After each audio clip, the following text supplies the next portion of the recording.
فرمایا کہ جب ماہ سیام رمضان المبارک آتا ہے تو جنت کے دروازے کھول دیے جاتے ہیں، جہنم کے دروازے بند کر دیے جاتے ہیں، شیاطین جکڑ دیے جاتے ہیں، اور اعمال کا جو صلہ اور اجر ہے وہ 70 گنا کر دیا جاتا ہے، اور اللہ جل شانہ اپنے بندوں کو غفران و رحمت کے پردوں میں ڈھانپ لیتا ہے۔ تو یہ مہینہ آتش دوزخ سے نجات کا مہینہ، ماہ سیام رمضان المبارک اس اعتبار سے بھی بہت اہمیت کا حامل ہے کہ اس مہینے میں قرآن مجید کا نزول ہوا ہے، اس لیے اس مہینے میں کثرت کے ساتھ قرآن مجید کی تلاوت کی ترغیب دی گئی ہے۔ حضرت جبریل امین ہر سال رمضان المبارک کے اندر حضور کی خدمت میں حاضر ہوتے تھے، قرآن کا دور کیا جاتا تھا۔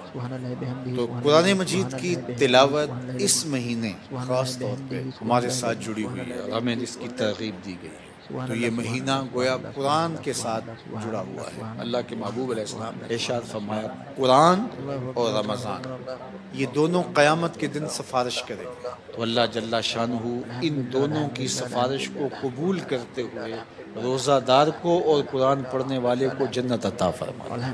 یہ شہر مواسات بھی ہے، یہ ایک دوسرے کے ساتھ تعاون کا، محبت کا، ایک دوسرے کے ساتھ ہمدردی کرنے کا مہینہ۔ تو اس ماہ سیام میں خاص طور پہ ہم ایک دوسرے کے ساتھ ہمدردی کے رشتے کو بھی مضبوط کریں۔ اس مہینے کے اندر صدقات و خیرات کرنے کی ترغیب بھی دی گئی ہے۔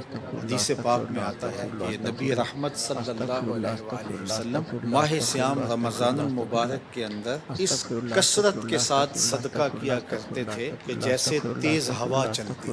یہ بات ذہن میں رکھیں، اللہ کے پیارے محبوب علیہ السلام نے 3 چیزیں قسم کر کے کہیں، ان میں سے ایک چیز یہ ارشاد فرمائی ما نقصا مال عبد من صدقہ، فرمایا میں محمد صلی اللہ علیہ وآلہ وسلم رب کی قسم کر کے کہتا ہوں کہ صدقے سے مال گھٹتا نہیں۔ اس لیے کثرت کے ساتھ صدقہ و خیرات کیجئے، یہ مال کے اضافے کا سبب ہے اور یہ گناہوں کی بخشش و مغفرت کا ذریعہ ہے۔ اور میں آپ کو خاص طور پہ مرکز مصطفیٰ سے جڑے ہوئے ذیلی اداروں کے ساتھ تعاون کرنے کی ترغیب دوں گا۔ جامعۃ المصطفیٰ، الکلیۃ المصطفیہ للبنات، المصطفیٰ اسلامک سینٹرز، ادارۃ المصطفیٰ اس وقت جو کام کر رہا ہے وہ کسی سے مخفی نہیں ہے۔ تو میں آپ سے کہوں گا کہ ادارۃ المصطفیٰ کا ہمہ جہت کام آپ کے سامنے ہے۔ اس مختصر وقت میں اس کا تعارف آپ کے سامنے کیا رکھوں، یہ خوشبو پھیل کے اپنا تعارف خود کروا چکی ہے، اور پھر پاکستان کے اس وقت جو معروضی حالات ہیں وہ بھی آپ کے سامنے ہیں۔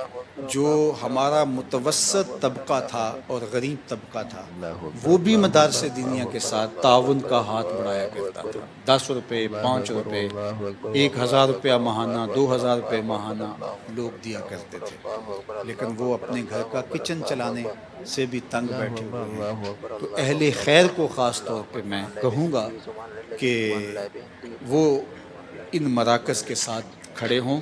ہر ماہ کروڑوں روپے کی خطی رقم درکار ہوتی ہے، تو ان اداروں کی نہ کوئی فیکٹریاں ہوتی ہیں اور نہ ہی کوئی ہمارے پاس جمع شدہ سرمایہ ہوتا ہے کہ مشکل حالات میں وہاں سے نکال کر کے ہم اس کو استعمال میں لے آئیں۔ جو جمع ہوتے ہیں وہ ساتھ ساتھ لگ رہے ہوتے ہیں، تو تھوڑا سا تعطل بھی ان کے نظم کے روکنے کا سبب بن سکتا ہے۔ روٹین کے اخراجات بھی ہیں اور تعمیراتی مراحل بھی ہیں اور دیگر پائپ لائن میں ہمارے منصوبہ جات بھی ہیں، تو ان سارے منصوبہ جات کی بھی وقت کے ساتھ ساتھ تکمیل کرنی ہے۔